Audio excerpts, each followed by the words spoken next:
Welcome to Movement Memos, a TRUTHOUT podcast about organizing, solidarity, and the work of making change. I'm your host, writer and organizer, Kelly Hayes. Today, we are continuing to celebrate the upcoming release of Let This Radicalize You, a book I co-authored with my friend Miriam Kaba. In this episode, we'll be delving further into one of the book's themes by talking about conflict in movement spaces, how it can disrupt our work as organizers, and how we can find our way through it. One of the reasons our groups and formations are so vulnerable to conflict is that, as human beings, many of us are deeply traumatized by white supremacy and capitalism. We have been forced into survival mode and pitted against each other in order to succeed, or even survive. Unfair dynamics have sometimes conditioned us to fight or flee, rather than deploying skills we've never had the chance to cultivate. The truth is, when we are empowered to resolve conflicts constructively, we pose a greater threat to authority and the system. Our cultivation of these skills of cooperation is not in the system's best interest. So it's no surprise that the state or the labor market present us with few opportunities to learn such lessons. Our alienation from one another strengthens the system and our enemies. The emotional beatings we take in this society due to ignorance, cruelty, self-absorption, or poor communication skills can leave us battered in ways that make us incredibly reactive when we feel harmed. I know I struggled with this for years, and I sometimes still do. When we get accustomed to operating in defensive and survival modes that have seemed to work for us in the past, it can be very hard to shift gears when we are trying to create a more just world. One where our defensiveness, evasion, and aggression might not be the best responses. But we are wounded people, and being injured ingrains particular responses. Our minds apply the lessons of survival, deploying tactics that have worked, or at least made us feel better, in the past, without necessarily evaluating the needs or wants of ourselves or others in the present. As Miriam and I write in Let This Radicalize You, traumas abound in our society, and the many disasters ahead are sure to leave an ever greater number of people feeling traumatized. Navigating a crisis, or even a misstep by an organizer or activist, is much more difficult with unchecked trauma responses ricocheting around a room. Many of the social patterns and behaviors that lead us to reject one another and revert to individualism are the products of trauma. So, to do the work of being human together, we must make space to address these emotional and physiological realities. Grief work, healing work, and conflict resolution have always been important to our movements. But in this age of catastrophe, they are more crucial than ever. A strong, organizing community is more than a labor force for social justice. It is an ecosystem of care, learning, relationship building, and action. Today, we are talking about the work of conflict transformation and how organizers can position themselves to do that work.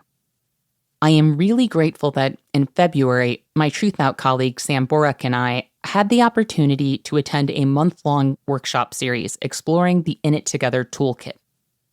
The toolkit was created by Interrupting Criminalization, an organization Miriam co-founded, and Dragonfly Partners.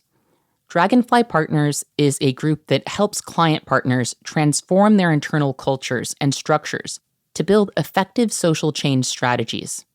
The In It Together toolkit provides a step-by-step diagnostic tool to assess conflict in movement-building organizations and groups, and provides strategies, tools, and resources to transform that conflict. The toolkit was written by Aarati Kasturirangan and Sarah Jaffe of Dragonfly Partners, with contributions from Miriam Kaba. I cannot recommend this resource highly enough, and I really believe that if more of our groups took this wisdom on board, our movements would be strengthened in ways that are difficult for a lot of us to even imagine right now.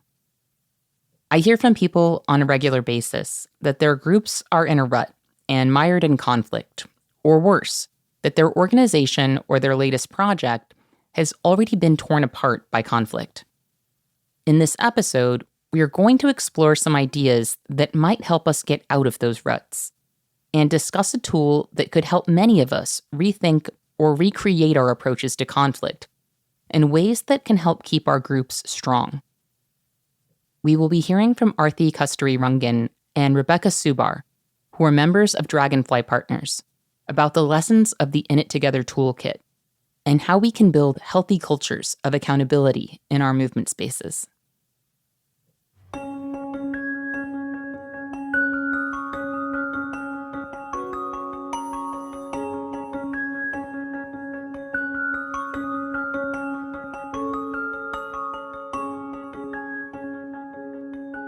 Hi, I'm Aarati Kasturirangan. I live in Philadelphia, and I've been in and around movements for the past 20 years. I started out my work in movements for gender justice and got to really get politicized by Insight Women of Color Against Violence in the 2000s. Spent some time organizing in Chicago around the Iraq War and around reproductive justice. And then I was able to do a PhD in community psychology in University of Illinois at Chicago. And have spent some time then in the last few years in Philadelphia working with local and international organizations working for peace and justice in various ways. I am a consultant, partner with Dragonfly Partners, and we had the privilege in the last couple of years to partner with Interrupting Criminalization to develop the In It Together toolkit that really was designed as a starting place for movement organizations that are trying to manage conflict inside their groups. We know that in the last several years, there's been a lot of stress because of the pandemic, and movements had been working overtime, and it has inevitably led to a lot of stress and strain within organizations. And many people were looking to Miriam Kaba, who was at Interrupting Criminalization as a well-known abolitionist, asking for support. And Miriam said, let's develop a toolkit. And luckily for us, asked us to join in that effort. So several members of the Dragonfly team were part of developing the toolkit. And we're so excited that it's out in the world. I'm Rebecca Subar, and I am a white, middle-class, secular Ashkenazi Jew. I've been genderqueer since 1963, which gives you some age specs for me. And I've been with Dragonfly, also a partner, a core consultant with Dragonfly Partners since we started 12 years ago.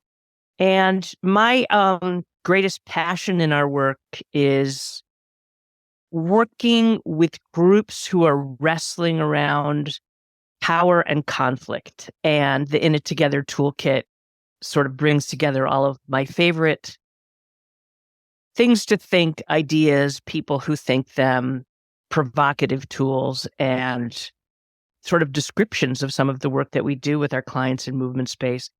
The two pieces of political work that are home base for me are Palestine solidarity and anti-racism work among white people. So I've spent some time in the space of Jewish Voice for Peace, as well as Surge as sort of my context for my political work. And I will also say that the practice of all the stuff that we're talking about here today happens for me in Dragonfly. And it's really our work with social movement groups and with each other, trying to do that work in more and more accountable, more and more transformational, and more loving ways. That is the home base for my political practice now. And I'm also the author of one of the books that's referenced in It Together, which is when to talk and when to fight, the strategic choice between dialogue and resistance. And that is really a struggle around power and choice and our strategic biases and what we bring to the table when we try to have good relationships and also hold each other accountable, try to change the world, and also try to make some peace at home.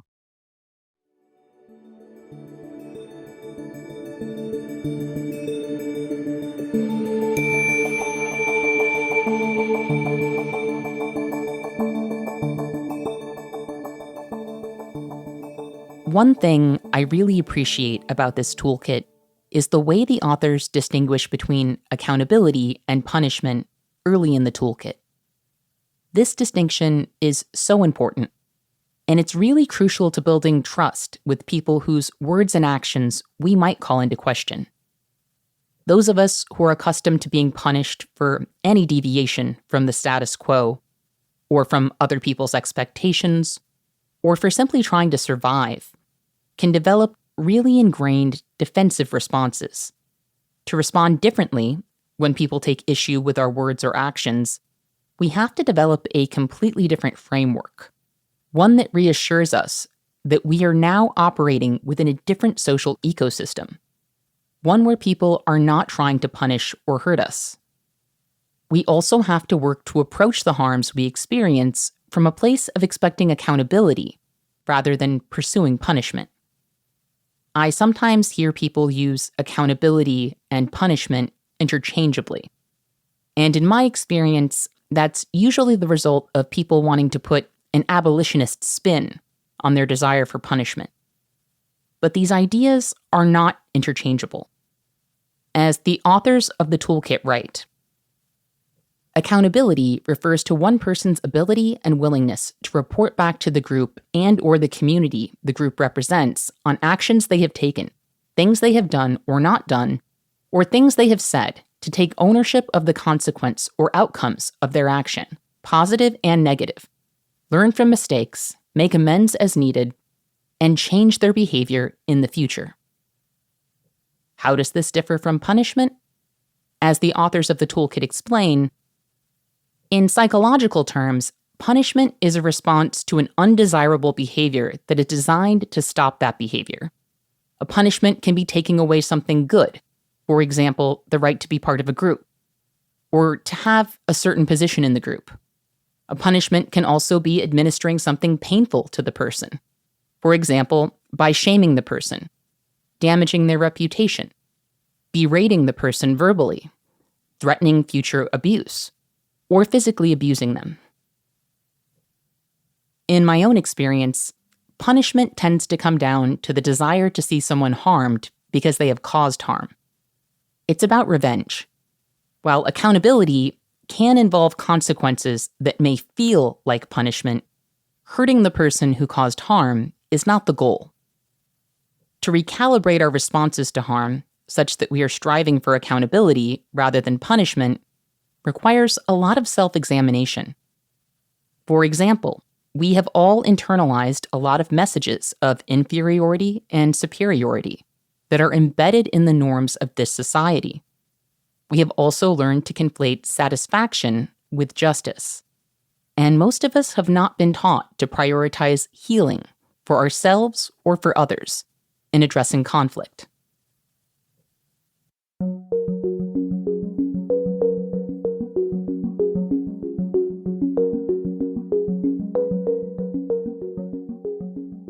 So we know that those of us who are in movement work understand that the systems that surround us have done a lot of damage, have created a lot of harm, and that most of us have been swimming in these waters where we have learned lessons about punishment and about power and about how to get what we need and about our own value from the systems that are around us, that they're everywhere and they're inside of us. And we understand that part of this work of changing the world and changing society has to involve changing ourselves, examining ourselves, understanding our own biases and the ways that we show up in the world that might mimic the systems that we're inside of, and understanding that these systems have caused harm and that many of us are walking around holding on to trauma, causing one another pain, even as we're trying to be in it together. And so if we really want to be doing this work together, we have to acknowledge healing as a part of the work. And our hope is that in this way, people are more able to show up with one another honestly in this work and movement work. And as we say, build principled communities of struggle, meaning that we are all very intentionally working on ourselves, working with each other, and bringing all of our brilliance and wisdom and skills to bear on making change in the world around us. And we really need all of those things to be able to have an impact.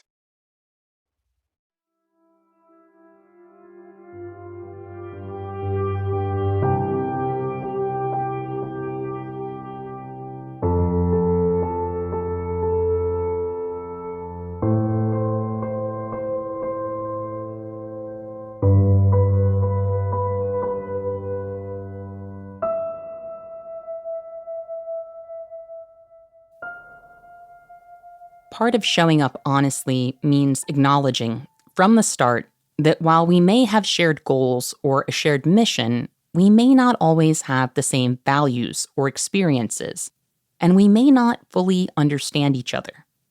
The hopes, fears, and desires that inform the positions we take may be quite different, and those differences may manifest sharply in the stances we take. In this society, we are taught to view conflict as adversarial, a zero-sum game.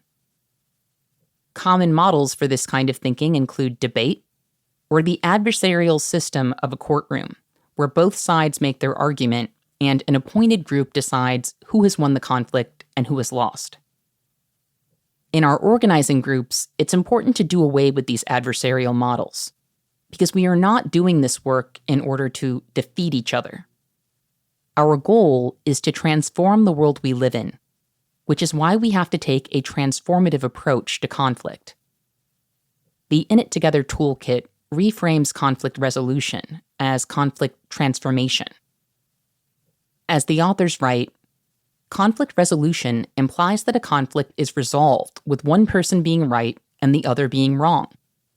In conflict transformation, the relationship between the two people or parties is where the change happens, allowing for shifts in power dynamics, new ways of communicating, or a new shared understanding of what the conflict is about.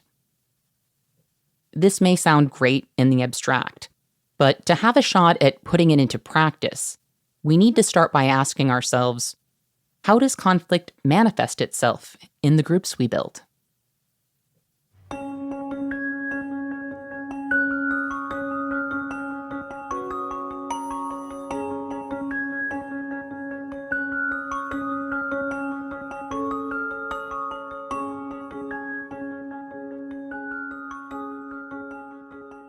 Maybe we can start by defining conflict. What are we talking about here? And I think we all have a picture of what it means, but let's put some words around it so we can sort of deepen our understanding of it even as we talk about it. Conflict, we can think of conflict as when somebody else has something that's yours. It may be something that you need or something that you want, and it may be tangible or not, right? It may be your stuff. Starting when you're a kid and your sibling took one of your toys, right? There could be a conflict. The conflict isn't necessarily that they took the toy. The conflict is that you want it. And saying it doesn't get it back. It could be a dispute over a border where there's a country that says to another country, hey, you took my land, or we want your land, or something like that. Or your resources rightly belong to us. You took them and unfairly. But here in social movement space, what does that look like? It can be that someone took credit for something that you did or that your group did. It can be that another group went ahead with a campaign that you never agreed on. You believe you should have been part of the decision making, and here the other group went and decided without your input. And there is another place that is easily recognizable as a source of conflict in our movement spaces, which is when something less tangible like our dignity gets lost. We're all very familiar with the kind of conflicts that come up because someone dishonored our dignity or our humanity, our humaneness.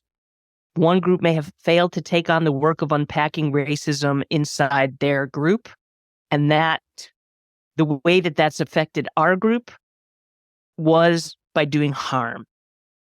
And what makes that a conflict is that it's in the way of our needs being met, and simply asking for it, simply saying, whoops, everything about your organization is racist and the impact that our interacting with you has is a harmful one, please change, is insufficient, right? And what is the reason? What's the root cause of, what's the reason that that's insufficient? It's because I can't get my needs met without you, but you may not even know how to give me what I need. You may not know what I need. And you may not want to give it to me. There might be some reason deep inside you that you don't want me to have the dignity or the decision-making authority, let's say, or the agency that I'm seeking. And one of the reasons for that is that you might have more power than me. You might have structural power, institutional power. You might be wealthier. You might be a wealthier, more resourced organization. You may have more authority, or your racial identity and lived experience and your class experience, or your rank in the organization, or you might be a famous person who has a lot of power in movement space because you're well known.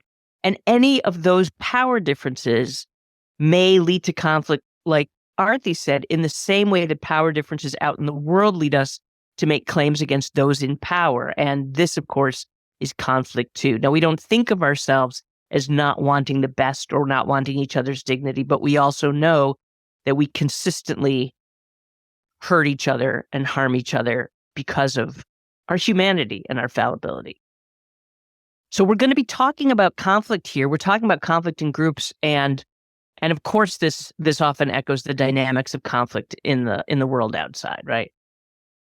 But we're talking here, we might be talking here about the kind of conflicts where all sides or both sides really have the desire and the commitment to shift the way that power works in our communities, in our world, right? So when we talk about groups or communities where we have a high level of confidence that everybody truly wants to shift the power relations in the world, then we can talk about transforming conflict, and that is what In It Together is all about.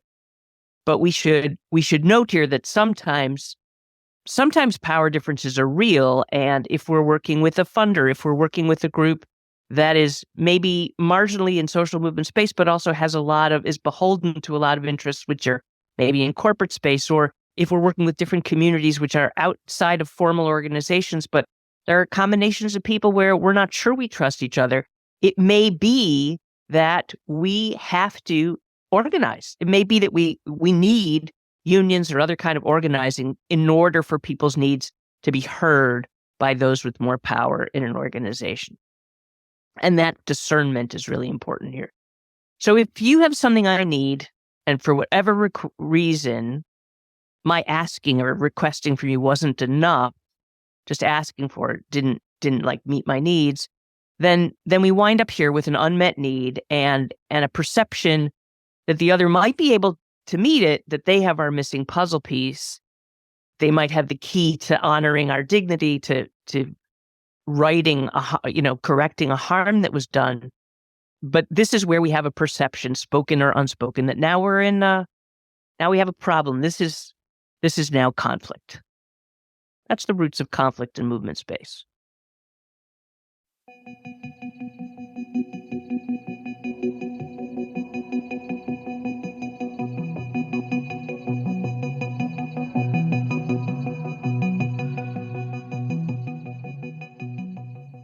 I am just going to briefly interrupt us with your weekly reminder that TRUTHOUT is a nonprofit news organization that only exists because of listeners and readers like you. If you keep track of the independent news landscape, you know that we have lost some great publications in recent months and years. Journalists are facing layoffs across the industry. Here at TRUTHOUT, we are still hanging on, but I am not going to lie to you all. It is a struggle. The media landscape has been engineered to wipe out anything that isn't owned by the very people who are screwing us all over.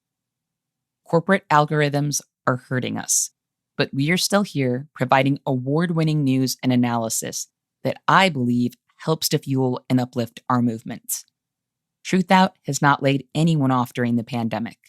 We are a union shop and we have the best family and sick leave policies in the industry.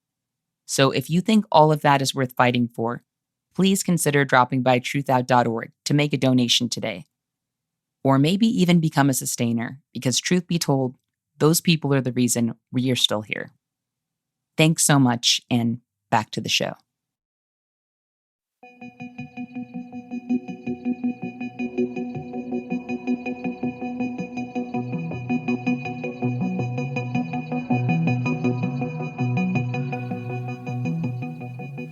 The In It Together toolkit stresses the importance of grounding agreements.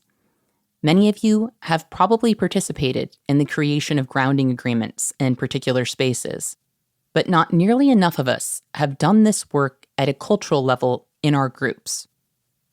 Often, we simply trust that our shared mission and shared intentions will inform our interactions. But that kind of group cohesion is often illusory, because it's based on a collective idealization of one another, rather than an effort to truly understand one another and cultivate expectations that we can all consent to.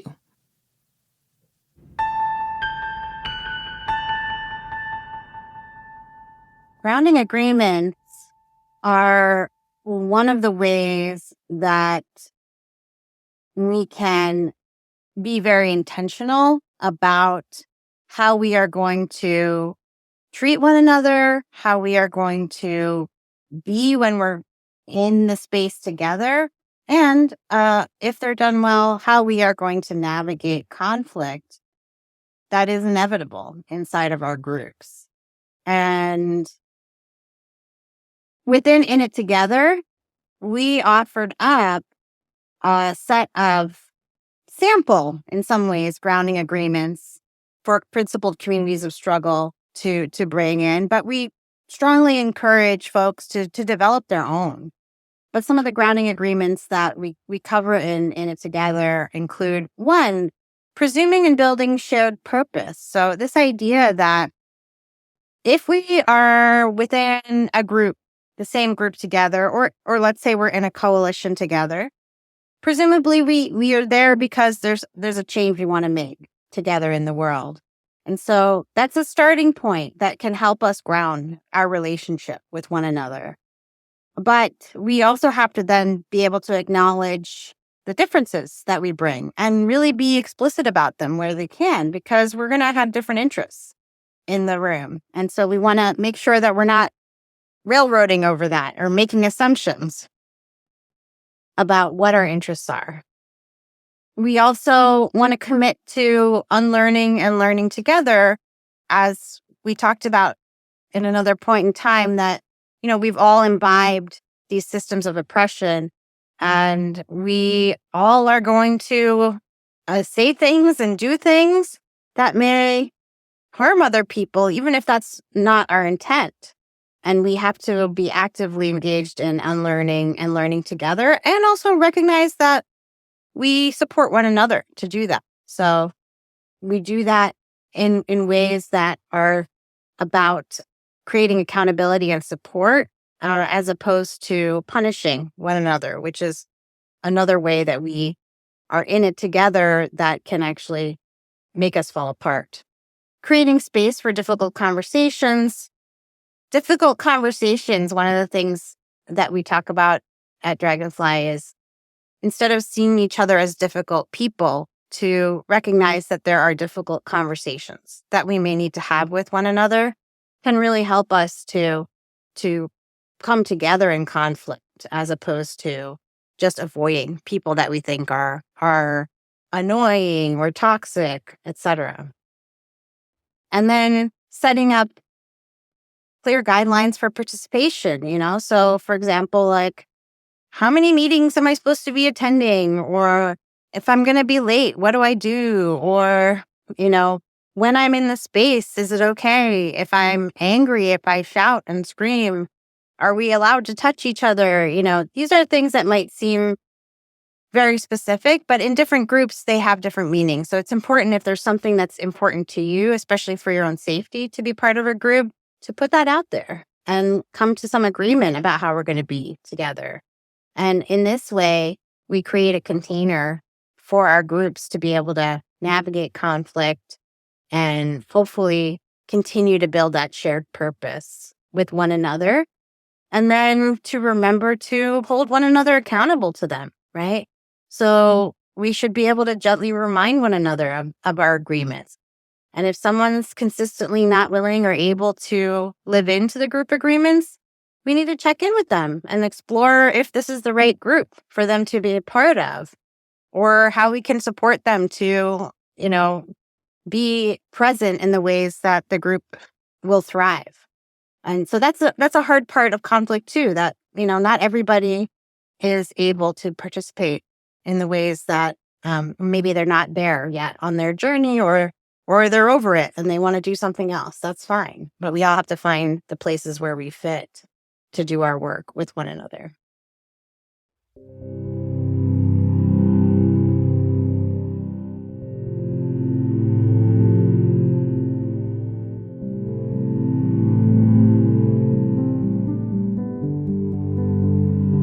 In Section 7 of the toolkit, there is a passage that reads, "In an ideal world, a newly forming group will set up the group in ways that allow for healthy conflict to take place."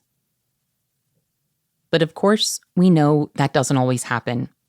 And also that conditions can shift over time. So how can a group that was not built with strong mechanisms for conflict adapt to meet those needs? We wish that groups would be able to take that time to set up healthy norms from the get-go. But so often groups form because they're responding in the moment to something that is critical, something that needs attention right now. And rightly so, they form quickly and are focused on getting what they need to get to support people, or to correct harm, or to organize and to challenge power. And there are groups that do start off with strong containers and mechanisms for conflict that over time, new people come in, things change, and perhaps those things become less clear to the folks who are joining the group.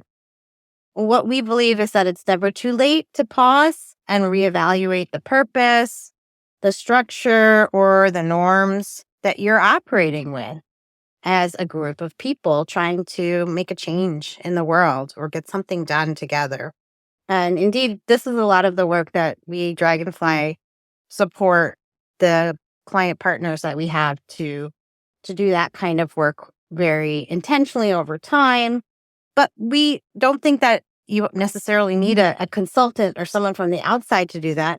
You may require some time, though, and space to talk about things that have been swept under the rug for a long time, to acknowledge that perhaps conflict avoidance or unhealthy patterns of conflict are not really serving us, right? That we're stuck in some way, and we need to shake some things loose in order to get unstuck. And part of how we might do that is to go over what's happened in the past, but not just do that, but really learn from each other, hear from one another what we need to be able to be fully engaged, to be our whole selves, to be active members of the group. Now, what do we mean as individuals? And then what do we need as a group? And so there's some questions that we can ask together and sit together and talk through, and hopefully build some new ways of being together that includes space for conflict. Because, one of the things that we have as a norm is at Dragonfly, as one of our group agreements, is that we believe that process and conflict and time for those things leads to stronger agreements and stronger work. And we want to support other groups to do the same thing.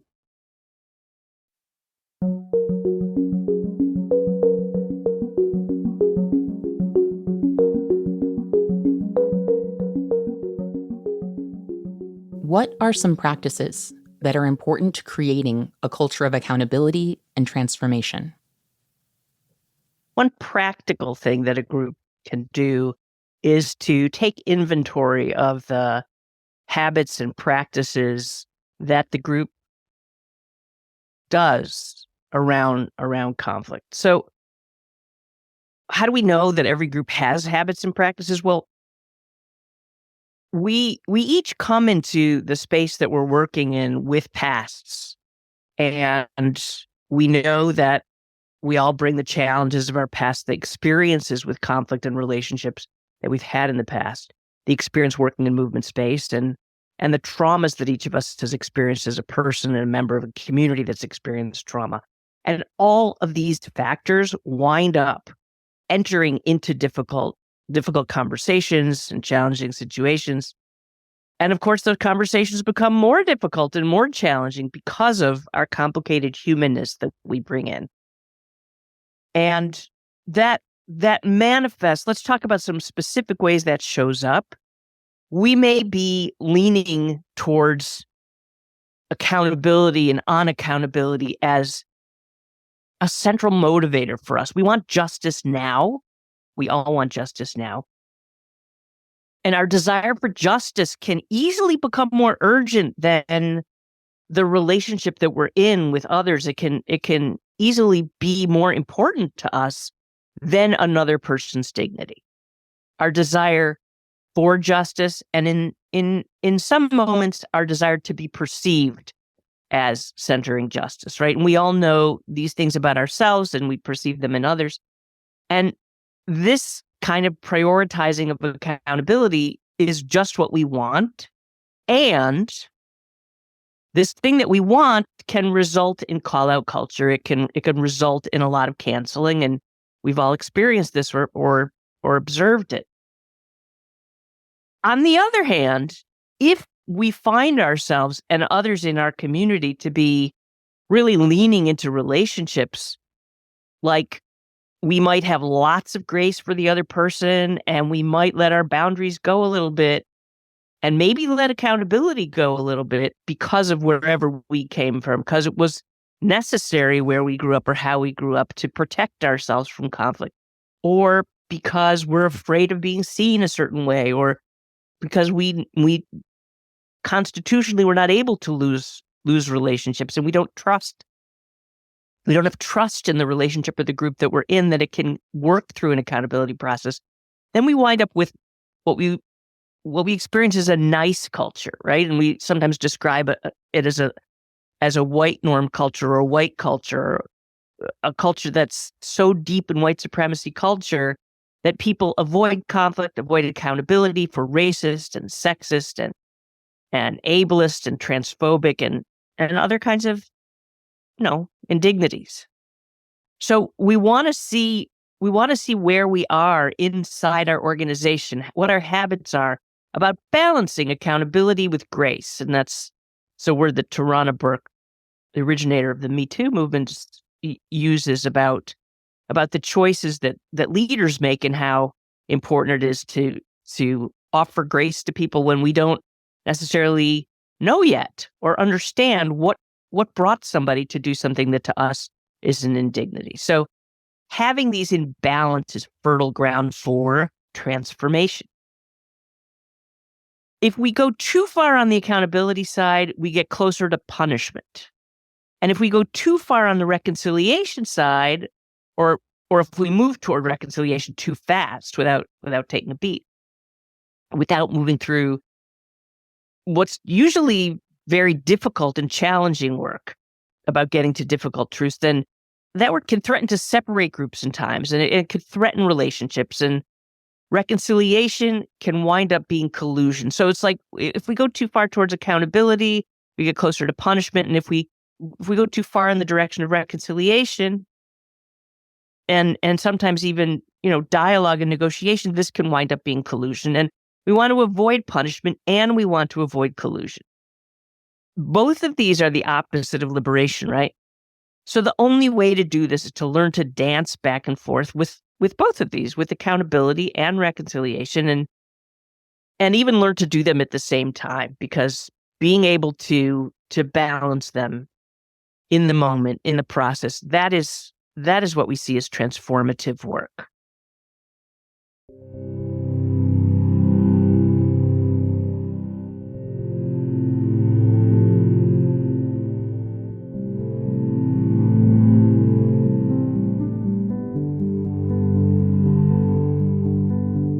When we talk about reconciliation and accountability, we also have to talk about safety.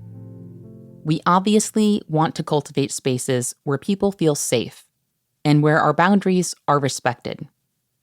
Of course, safety and comfort are not synonyms, and the two sometimes get conflated in these contexts. But in matters of conflict, boundaries and safety considerations have to be factored in. So what questions or practices can help us draw those lines in a caring and ethical manner? Well, like we were talking about before, it's not always time for dialogue, right? Sometimes you have to take a beat before you sort the thing out. In fact, we usually have to take a beat, right?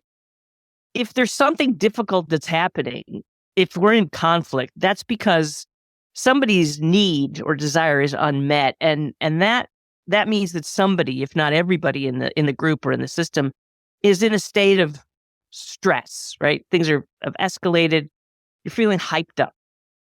So this is not the ideal moment to make a connection to another person or another group. We all know that, right? We find ourselves in situations where, like, oh, I should have taken a beat. I should have taken a walk.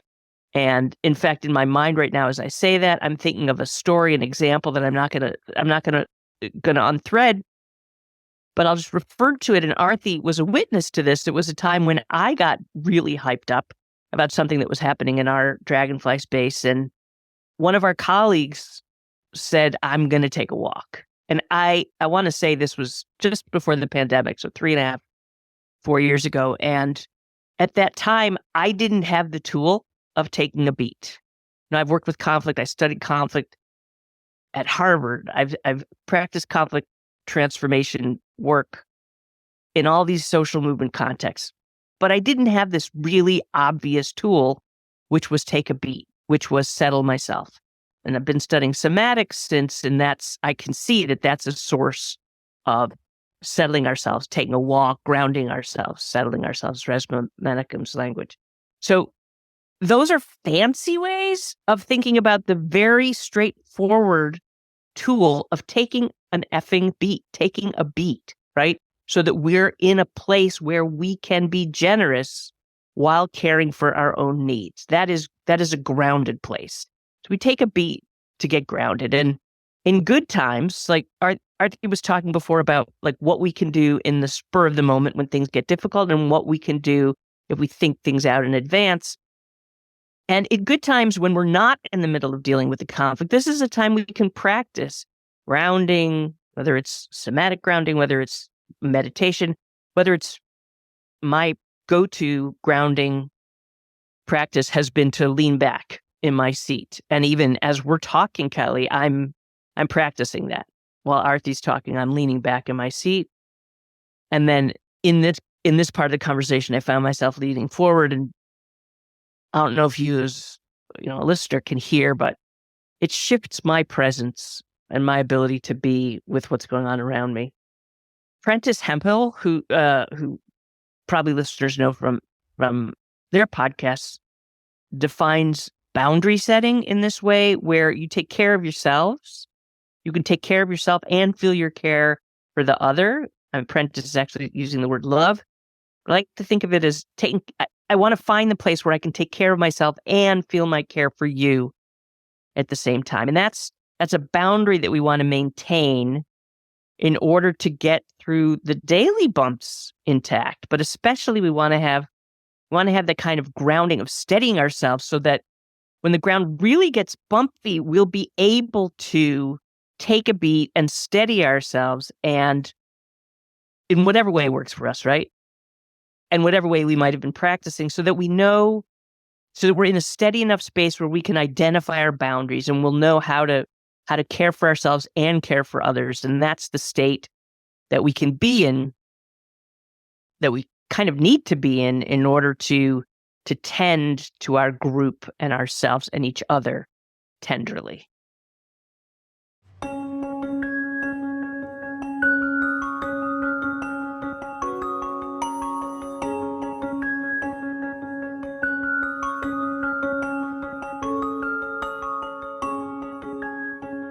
Something in the toolkit that really resonated with me was a question about whether people in our groups tend to talk directly to the people they are upset with, or whether we are more likely to raise the concern with someone else.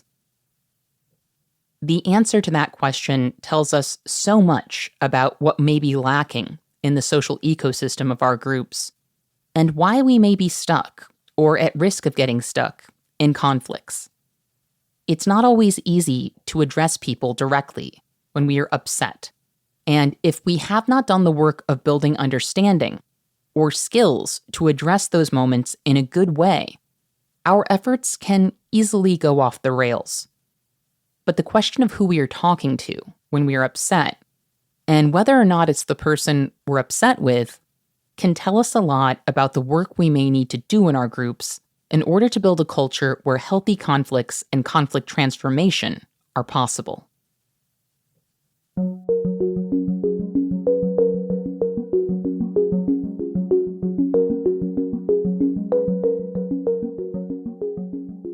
Direct communication and feedback are critical tools in our conflict transformation toolkit. And why is that? One of the major sources of conflict in our group is the assumptions that we make about other people's intentions, the meaning behind other people's actions, or the assumption that whatever it is that we want or we need is plain, it is visible just because we feel it so strongly. We expect each other to be mind readers in ways that are really unhelpful and also just really unrealistic, particularly given that we are often working in groups that are a mix of people, some of whom are, have been targeted by systems of oppression, others who've benefited from systems of oppression. So many different ways, cultures and identities and experience that really bring us to different places, even within the same thing happening. And, I think that the practice of direct communication starts with what Rebecca was talking about, which is taking that beat first before jumping to some conclusion, to really settle yourself, get clear on what your own intent is, what's your goal in speaking directly with someone or giving someone some feedback. What is the specific thing you want to address? We can tend to talk in generalities. We can tend to be really vague. And we do this sometimes thinking that if we're direct and specific, we're going to hurt somebody's feelings. But actually, when we're being vague, then we aren't giving people the information they need to be able to actually change their behaviors in ways that are going to support your being in it together, right? So really getting specific about the behavior that was problematic or the impact that behavior had on you or on the work or on other people, including the feelings, what feelings happened, because we need to get better at understanding, right, our impact on other people and to also be understanding of one another's feelings and to make space for those feelings and know that we can still manage that, navigate that, and come out on the other side. In fact, that's how trust is built. We often think that, we have to say all the right things and do all the right things and never say anything to anybody that could be critical, some of us, because we don't want to hurt them or because that way we're not going to mess up. But trust building requires risk, and we need trust inside our movement groups and direct communication and feedback where we can sit with somebody and tell them and speak to them as opposed to about them with other people. And that's something that we see a lot in the groups that we work with, that people are speaking about one another. Like, so-and-so really pissed me off when they did XYZ. Well, did you talk to them about it? No. I didn't have the time, or I don't know, they probably won't take it the right way, or whatever it is. We make a lot of excuses, and that's part of our conflict avoidance. That's part of that white normed culture, that niceness that Rebecca was referring to, that can really prevent us from moving through the conflict and coming out on the other side, often stronger, often with able to work together better, often with more trust. And so we really encourage people to muster their courage to give that direct feedback and also to receive feedback. That's part of what we don't often talk about, is some of us are really bad at receiving feedback. We take it personally, or we feel like we are the worst person in the world. We might fall really quickly into blame, self-blame and shame, or on the other end to completely being defensive and angry rather than just receiving the information. And so again, that also requires some of that self-regulation that will allow us to receive feedback and consider it and think about it, right? I didn't realize I had this impact on someone. What could I do differently? So this is why we think this is one of the most important tools in the toolbox: direct communication and feedback.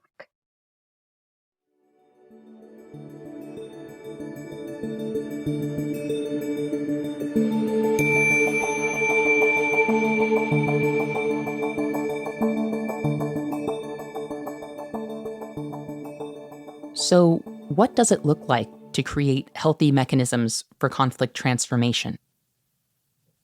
If you're going to become an organization, a group, a community, a pair of people who are committed to conflict transformation, you're going to change some of your habits. You're going to learn certain tools.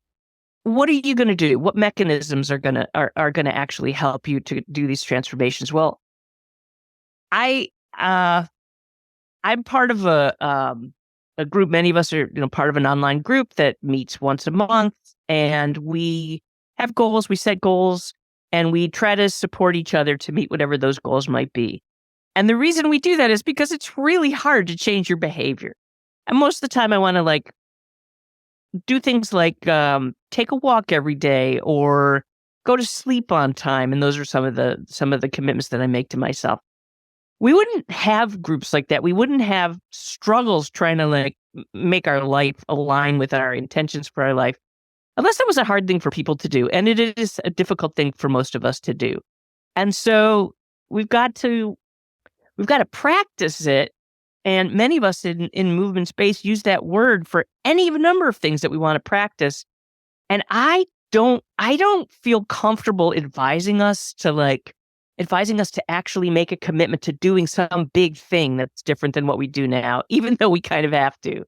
But what I think we can do is we can study together, and we can debrief the conflicts that we have and study in that way and just talk about them and shift our understanding by having a regular practice of after conflict reviews, if you want to call them that. We're studying specific aspects of conflict that can give us some wisdom and insight. So, for example, we might invite ourselves to look at power to look at the power dynamics inside our groups.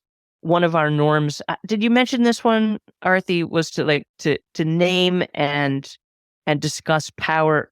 What is it exactly? It's to name our power dynamics and deal with them and do good things with them. I should have our norms memorized, and I don't.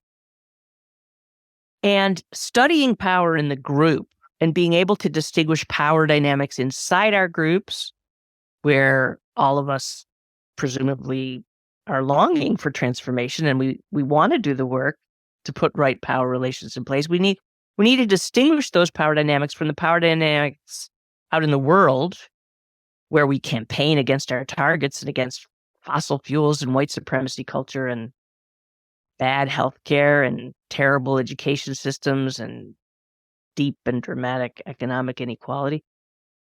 We have to use different tools than we use out in the world. And one of the ways to do that is to be aware of power dynamics in the group, be able to discuss them. It humanizes the conversation about power dynamics. And it, I believe, makes the group less likely to use tools intended to harm or to bring down another, which we would do out in the world in campaigning, from tools which are meant to hold each other accountable with dignity and with respect and with care. And finally, one of the most important tools for conflict transformation is practicing curiosity. Now, when we meet periodically and we do an after-conflict review, we're paying attention to things we might not have paid attention to before, and that engenders and encourages curiosity. The source of my own curiosity, I believe, first of all, comes from being fourth of four kids in a household where I saw a lot, I experienced a lot. I kind of know what was happening up rank from me, right? Because I was the youngest. I saw a lot of things go down with my three older siblings. And that was a root of curiosity. But also, I made a big transition in my life at age 25. I had grown up in a family that still practices Orthodox Judaism, and with very strict rules. And I was married to a man, an Orthodox rabbi. And at 25, I took my two babies and I left that marriage and I stopped being religious, and I came out as a big old queer. As I said earlier, I was non-binary from age 3, but it took till I was 25 in 1985 to leave the life that I was born into. And by doing that, the combination maybe of being the youngest and maybe being a Jew in the world, but specifically of being a genderqueer person. When I came out in 1985, it was as a lesbian feminist. And that queerness that I experienced enabled me to always constantly have around me the awareness that what one perceives because of how they were raised and the experiences, for better and worse, that they've had in life is not the entire universe of things to perceive. So it became my practice from age 25, unbidden, not on purpose, to notice things that happened around me. And that led for me to be a person who continues to change and want to change as I learn new things. And I feel like that is tied to the practice of studying our own conflicts in shared space, in that we have the ability, we have the constitutional ability in our guts. We are able to change our mind about things. We are able to learn new things. We become consumed with interest and learning about each other and learning what happened. And we no longer think it's uncool if we betray that we're actually in this moment learning a new thing. In this moment, we are learning something we didn't even understand or perceive last week. That's the most powerful thing I think that we can do in order to be able to problem solve and build the kind of transformational movement spaces that we want to have.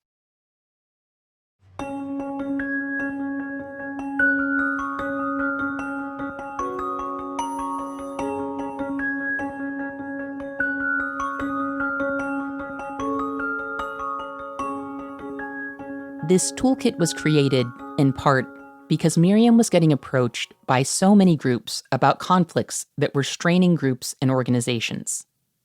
When Miriam lived in Chicago, "Have you talked to Miriam?"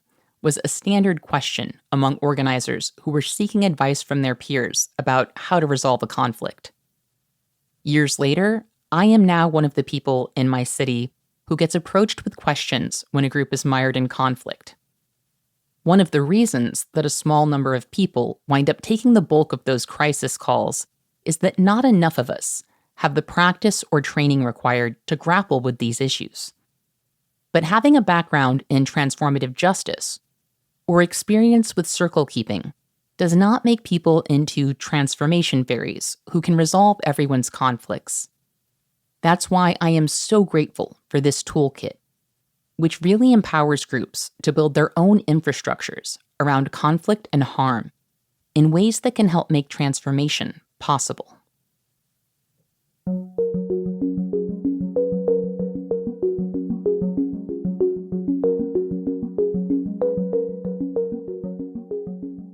If you are part of a group that is struggling with conflict inside the group, or just if you have a sense that the group is stuck in some way or just not relating to one another in ways that feel healthy or feel nurturing, the first thing that we would advise is to check out In It Together. Actually, In It Together was created with the idea that groups, people in movements have a lot of knowledge, and just inside your own group, you may have people who are bringing different skills, different experiences, different talents that can be brought to bear in this project of understanding. And so in It Together, we have section 4, which is called a diagnostic tool. That's just a series of questions to help the group to get clarity on, well, what's going on? What do we think is actually driving the conflict that we're having? You know, is it that there are people who are doing and saying things that are not valuing other group members, or not treating people with dignity? Or is it that there's not really a clear sense of what's expected of people in the group? Some people are doing all the work and some people are not doing any. Whatever it is, we need to get clear on what it is first. So that's the first suggestion, is to pause and to take up that challenge of self-reflection as part of the group. And then once you have a better sense of what's going on within In It Together, there's suggestions of different sections of the toolkit that you can turn to, and a lot of different exercises in there, tools, guides, etc., that you can try to help you navigate what's going on, and hopefully just open up the space for that humility, that self-reflection, and some change. If you do that and you're still feeling like, wow, we are really struggling and we can't seem to get past this, or we don't know everything we need to know to be able to make this change, which is also okay. I think in our movements, we put a lot of pressure on ourselves to know how to do everything, and some humility can go a long way. And then it's time perhaps to seek some support from other folks. And in the toolkit in section 9, we have just a description of a bunch of different kinds of practitioners who can help.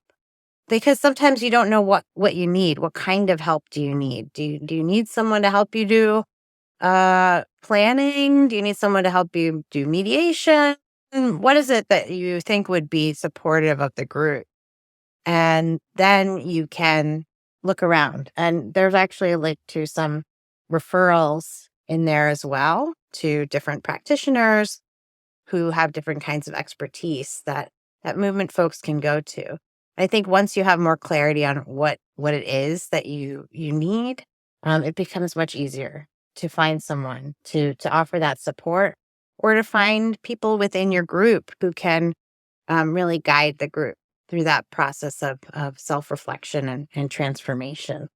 We believe that all of our groups have what they need to be healthy, and they can do that by, looking inside, but also that in our movements we have a lot of people with these skills and expertise to bring to bear, and we want to support one another. So that's where I would start. And I think it's exciting to think about people doing that work with one another in our movements to really build those principled communities of struggle and be able to have the conflict transformation and transformative experiences that we can really be living into the vision we have for the world in a really hopeful way, in a really intentional way.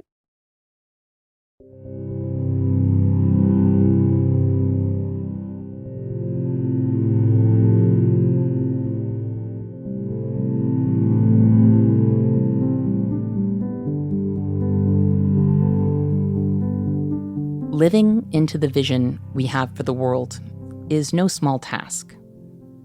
In my own experience, it's not just bad habits and survival mechanisms that have the potential to thwart those efforts, but also, sometimes, our own best intentions. I know that earlier in my work, I was so task-oriented, so focused on being effective, getting results, and not allowing anyone to silence me in the ways I had so often been silenced in the past, that I was not prioritizing the relational skills that our best organizing efforts require of us. Fortunately, I worked with a lot of great people, including Miriam, who met me where I was, and sometimes made room for my flaws and hang-ups as I grew. But my work never would have evolved, and I never would have grown as a person if I had not come to understand this relational work as being the most important part of my radicalization. One thing I really appreciate about labor organizing specifically is that it teaches people to organize with folks who are not of their own choosing. We all need that ability to cohere with people who we might otherwise never spend time with. When we sharpen our communication skills and figure out how to work through difficult moments on shitty days, when everyone's feelings are hurt and no one wants to yield any ground, we become more powerful. And we also confound the expectations of our enemies, who benefit from our inability to resolve conflict. While the government has a long history of sowing and fueling conflict within our movements, such interventions aren't always required of those who would like to see us fail. They can often rely on us, our traumas, our defensiveness, and our individualism to undo our organizations and movements. Building the skills we need to avoid those outcomes is some of the most important work we can do in these times.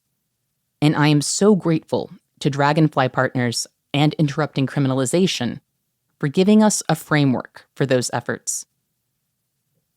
Much of this work comes down to how we understand our relationships and the purpose of our connectivity as human beings. So I want to close today with some words from the afterword of Let This Radicalize You, which was written by my friend Harsha Walia. Harsha wrote, "Interdependence and reciprocity are not optional.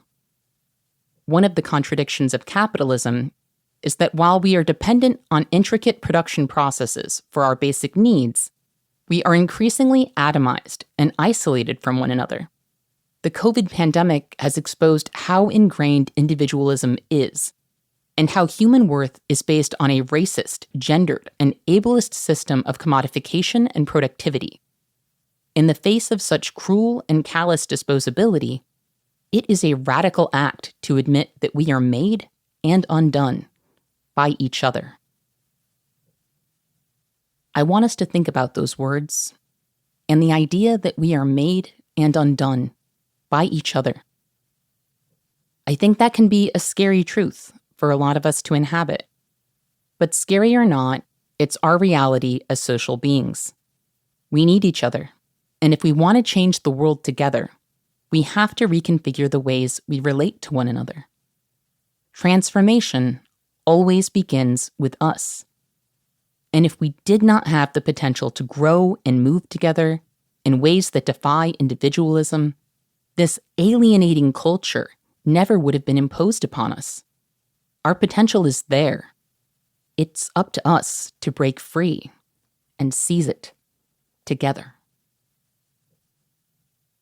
I want to thank Aarati and Rebecca for talking with me about the In It Together Toolkit. It's an incredible resource, and we will be linking it in the show notes of this episode on our website at truthouts.org. I also want to thank our listeners for joining us today. And remember, our best defense against cynicism is to do good and to remember that the good we do matters. Until next time, I'll see you in the streets.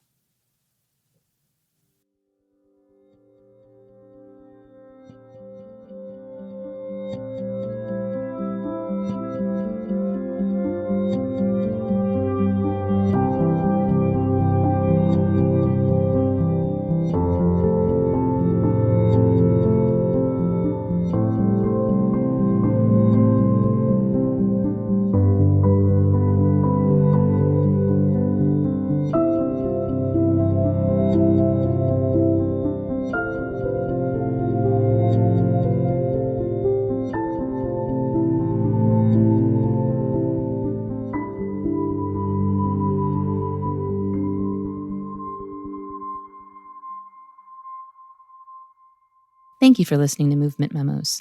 This show wouldn't exist if it weren't for TruthOut, and TruthOut's independent news and commentary wouldn't exist without listeners and readers like you. We have no paywalls, no corporate sponsors, and no ads, except for fundraising appeals like this one.